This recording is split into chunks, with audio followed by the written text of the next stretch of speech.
हर सदी में कोई एक ऐसा इंसान आता है जो अपने जज्बे से दुनिया का रुख बदल देता है,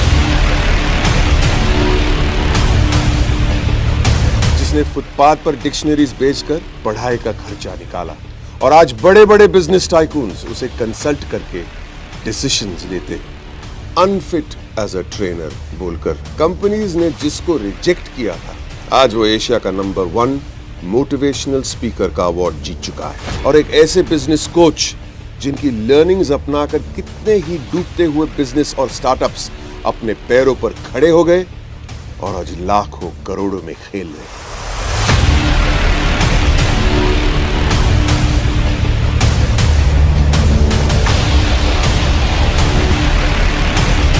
Are you really ready? नमस्ते, मैं हूं बमन ईरानी और आज मैं कुछ ज्यादा ही एक्साइटेड हूं, इसलिए कि मैं ऐसी एक शख्सियत से मिलने जा रहा हूं जिनके बारे में मैंने बहुत कुछ पढ़ा था, बहुत कुछ सुना था, बहुत सारे वीडियोस देखे उनके यूट्यूब पे वगैरह वगैरह, लेकिन रियल में मिलना कुछ और ही बात होती है। तो I want you to meet him, मैं भी मिलूंगा, थोड़ा एक्साइटमेंट है। You also should be excited. I am going to introduce you to doctor Vivek Bindra. आइए मेरे साथ।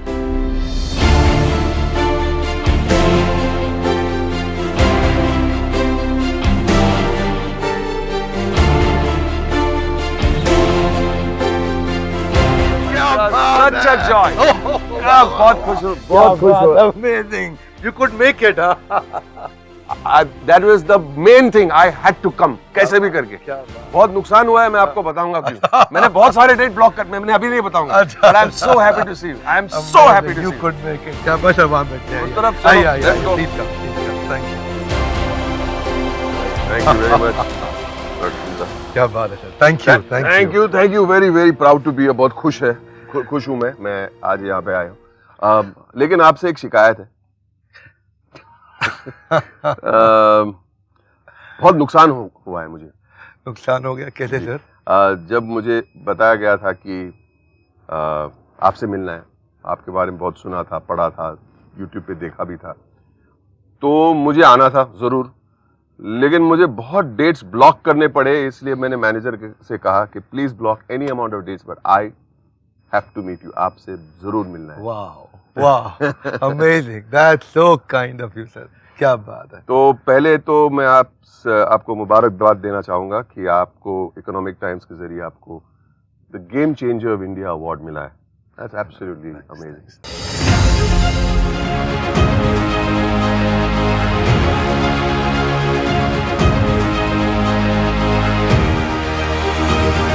एक और शिकायत है आपसे कि आपका इतना बड़ा यूट्यूब चैनल है, इतने हिट्स है, इतने सब्सक्राइबर्स है, इतने फॉलोअर्स है, लेकिन आप बहुत लो की है।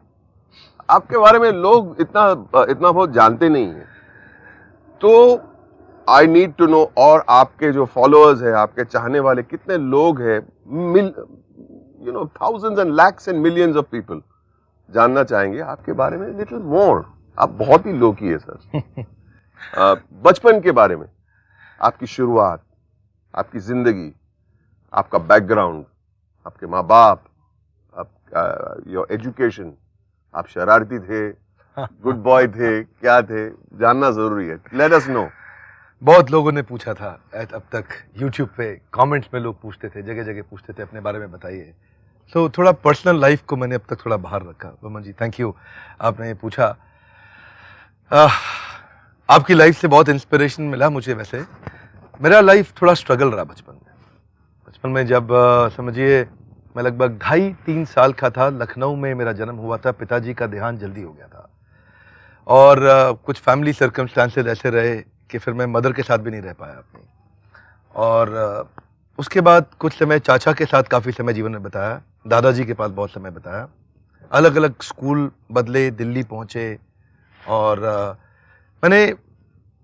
मुझे याद है थोड़ा काफ़ी स्पोर्ट्स में बहुत इन्वॉल्व रहता था, जिससे मुझे बाउंस बैक करने की बहुत ताकत आई। आपने सुना होगा मेरे वीडियोस में। बाउंस बैक मैंने बहुत बार सुना है, तो बचपन से ही बाउंस बैक। ओके, ये एथलेटिक्स और स्पोर्ट्स का बड़ा रोल रहता है सर। क्या है, जब बैडमिंटन में हार हुए मैच को जीतने की ताकत आती थी, प्रैक्टिस होती थी, तो उसको मैं लाइफ से रिलेट कर पाता था। एथलेटिक्स में मैं I was a national runner, मैं बेंटम वेट कैटेगरी में थोड़ा मुआय थाई बॉक्सिंग भी किया और कई गेम्स में मैं पार्टिसिपेट किया। तो उसमें क्या है, जो डिप्रेसिंग टाइम्स को हैंडल करने के लिए जो ताकत थी ना, एक आउटलेट मिलता है, बिल्कुल you can give it back. वो जो आउटलेट है, उस आउटलेट में अब समझिए जब कभी हारा हुआ मैच जीतता था ना, तो उसको मैं लाइफ से रिलेट कर पाता था। फिर मुझे याद है पार्ट टाइम काम शुरू किया, थोड़ा होम ट्यूशंस का। आई विल इंटरप्ट यू, ये एक सवाल, आप स्टूडेंट कैसे थे? स्टूडेंट में कुछ सब्जेक्ट में बहुत अच्छा था, आई विल नॉट लाई। कुछ सब्जेक्ट में मैथमेटिक्स Just like नहीं me. पसंद था। मैथमेटिक्स पसंद था आपको? ना। सेम, मैं डिसकैलकुलिक था अच्छा, मैथमेटिक्स में। आज भी नंबर्स मुझे दिमाग में घुसते नहीं। Anyway, so you were okay student, certain subjects में आप अच्छे थे? हाँ। बिजनेस स्टडीज में मेरे ख्याल स्कूल में मेरे हाईएस्ट थे। इकोनॉमिक्स में आई वाज गुड, और थोड़ा बिजनेस के प्रति नेचुरल फ्लेयर भी हो गया था। मैंने पहला ही अपना ही छोटे छोटे पार्ट टाइम अपने बिजनेस शुरू कर दिए थे। अपनी कॉलोनी में पर्चे छपवा के होम ट्यूशंस का काम भी शुरू कर दिया था, जिससे मुझे कुछ इनकम होने लगा। आप ट्यूशन टीचर थे? मैं सोचा कि अगर मैं खुद ही पढ़ाऊंगा ना, तो मेरी एक लिमिट रहेगी। तो मैंने और टीचर्स को साथ में एंगेज करना शुरू कर दिया कि तुम पढ़ाओ।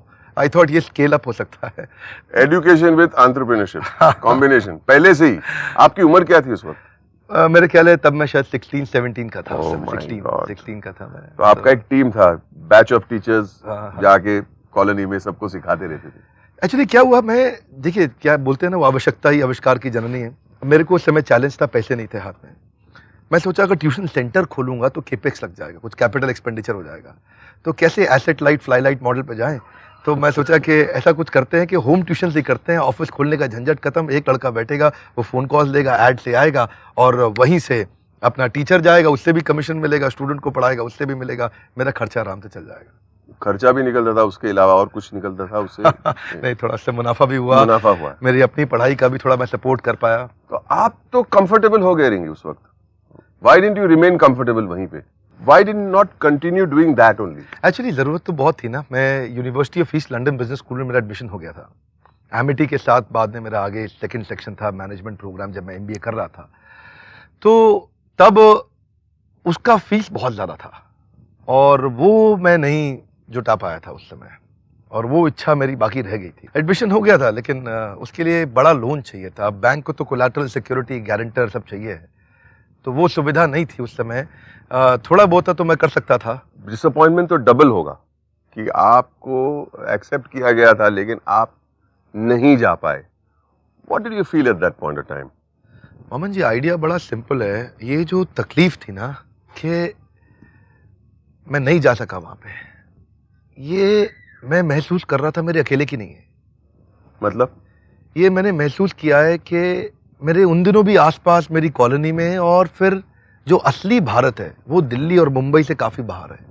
ऐसे हज़ारों लोगों को मैंने महसूस किया जिनको ये तकलीफ थी। वो तकलीफ मेरी बहुत बड़ी है। तो मैंने एक्चुअली आगे चल के ना उसी को मिशन बनाया था अपना। ये जो आज हम मिल रहे हैं, आज जिसके कारण आज मैं आप इतना समय निकाल के आए आज हमारे पास, ये कोई आसान बात थोड़ी है। Your an inspiration to our country. Life is like a race.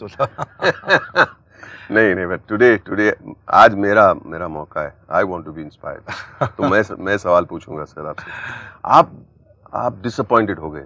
हाँ। आपने तो फिर आपका नेक्स्ट प्लान क्या? नेक्स्ट प्लान ये था, मैं पढ़ाई तो खत्म किया। बात सही है, वो डिसअपॉइंटमेंट थोड़े दिन कंटिन्यू रही थी, और वो कुछ समय काफ़ी मेरी लाइफ का बहुत ही ख़राब फेज था। मैं सोचता हूँ कि मैं अगर शायद स्पोर्ट्समैन नहीं रहा होता तो मैं उतना नहीं पहुंचता, लेकिन अगला जो पढ़ावा आया मेरे को, वो कम लोगों को मालूम है मेरे बारे में। अच्छा। I became a monk after my education. मैंने सोचा कि अब माता पिता भी नहीं है, कोई ऐसे सगे भाई बहन भी नहीं दिख रहे हैं, कुछ और दिख नहीं रहा है आसपास। मैं सोचता हूँ कि क्यों नहीं इस जीवन को भगवान की, समाज की सेवा में लगा दूँ। So 4 years I left my life and I became a monk. This is when I started living a brahmachari life. भिक्षा मांगना, सेवा करना, शास्त्र पढ़ना और गरीब बच्चों की सेवा करना, तो मैं उसी तरफ चला गया था। बहुत सुकून मिलता है सब चीज़ों बहुत से। बहुत सुकून नहीं, ताकत बहुत मिला उससे। ताकत? सुकून के साथ ताकत बहुत मिला, क्योंकि भगवत गीता में कृष्ण ने ऐसे ऐसे श्लोक बताए हैं जहाँ पे अर्जुन वास्तव में बहुत डिप्रेस था और जो खड़ा हुआ वो वो मैं महसूस करता था। और वो मैं महसूस करता था कि शायद मैं अर्जुन तो नहीं हूं, लेकिन अर्जुन की तरह सुनने का प्रयास कर रहा हूं। और वहां से ऐसा इंस्पिरेशन मिला कि कृष्ण ने मतलब जगह जगह बताया कि एक होपलेस एंड को एंडलेस होप कैसे बनाएं, एक ब्रेकडाउन को ब्रेक थ्रू कैसे बनाएं। क्राई नहीं करना है, ट्राई करना है। अच्छा, उसके पहले या उसके बाद मेरा मानना है कि आप रोड पे डिक्शनरीज बेचते थे। हाँ, बिल्कुल ठीक है। इसके पहले कि इसके बाद? हाँ नहीं, इसके पहले था वो। इसके पहले था। ये कॉलेज टाइम में मैं क्या करता था, शाम के समय डिक्शनरीज का एक बड़ा बैग लेके जाता था।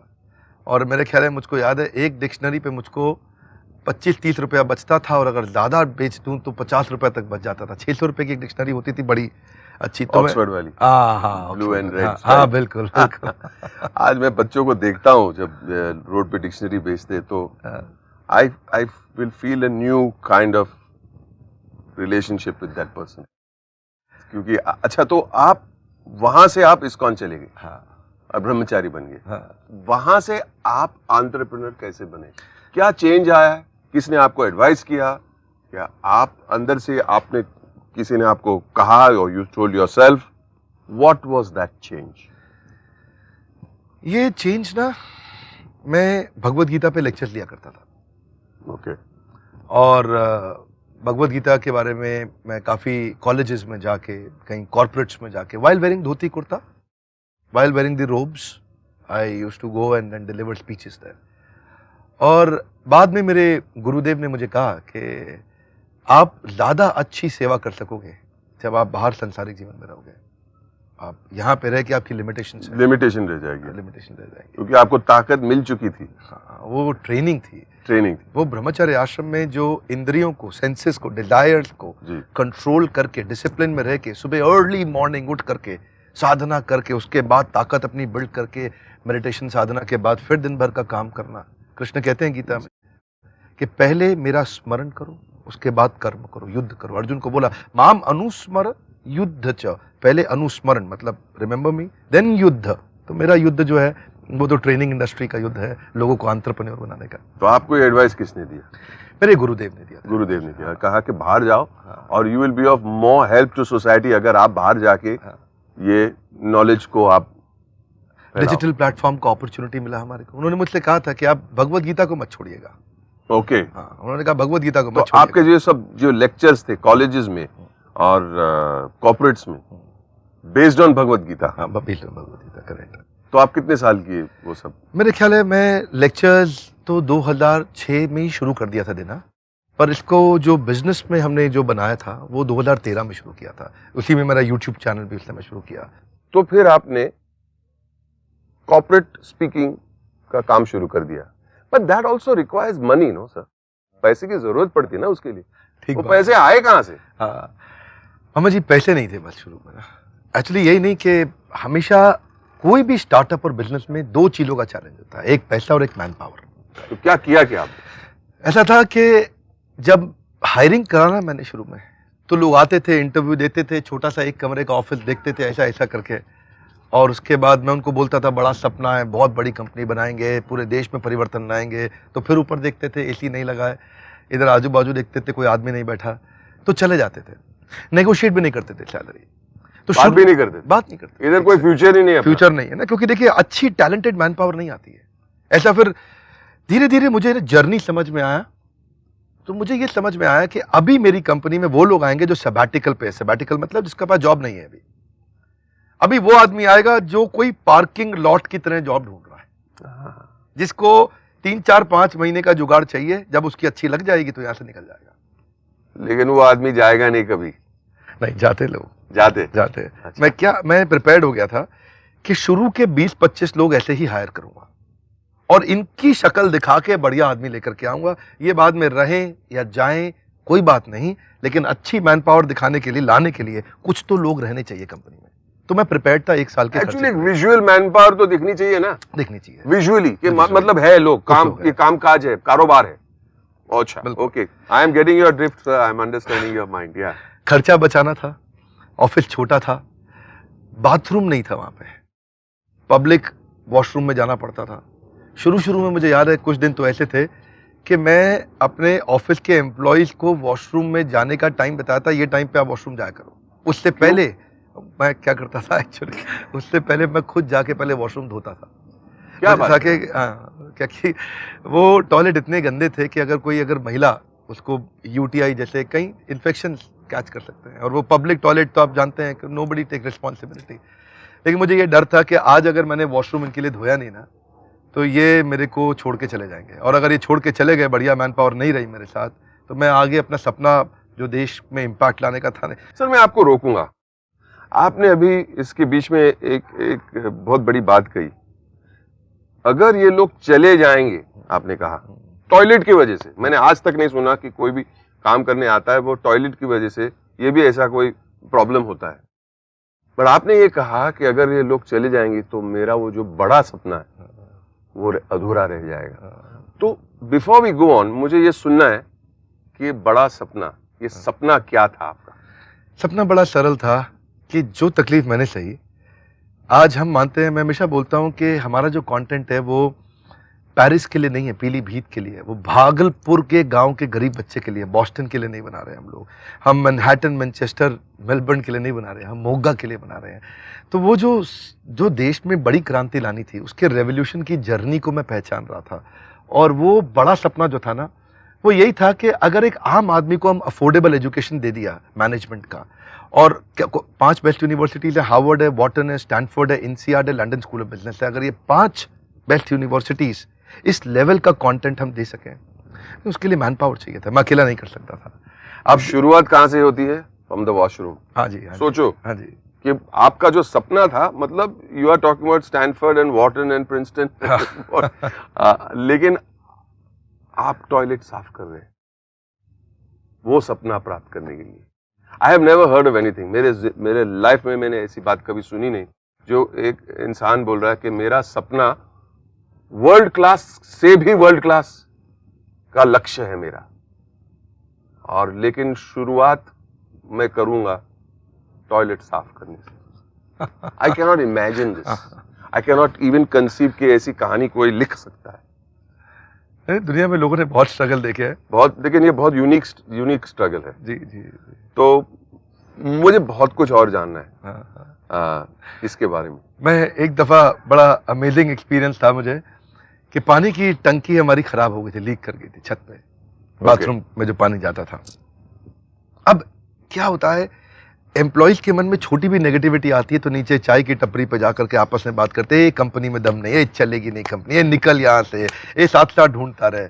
तो वो मन में स्ट्रेस रहता था कि मैन पावर को कैसे हम इन्वॉल्व करें, कैसे उनका ध्यान रखें। अब वो टंकी जब लीक कर रही थी तो पानी फिर से खत्म हो जाएगा बाथरूम में, तो मैं क्या करता था, छत पे जाता था, और छत की छोटी सी एक और छत होती थी ऊपर, जिसके ऊपर 4 पानी की टंकी थी। मैंने वहाँ बाल्टियाँ 2 रख रखी थी, जब यहाँ पानी खत्म हो तो मैं दूसरी टंकी से मैनुअली बाल्टी निकाल के इस टंकी में भरता था, ताकि एम्प्लॉयज़ को कोई तकलीफ ना आए, उनको वॉश बेसिन जाना है, लंच के बाद हाथ मुंह धोना है, कुछ करना है, कोई मुश्किल ना आए। ये शुरुआत में पैसा बचा के धीरे धीरे मैंने एक्चुअली पैसा अपने पे खर्च नहीं करता था।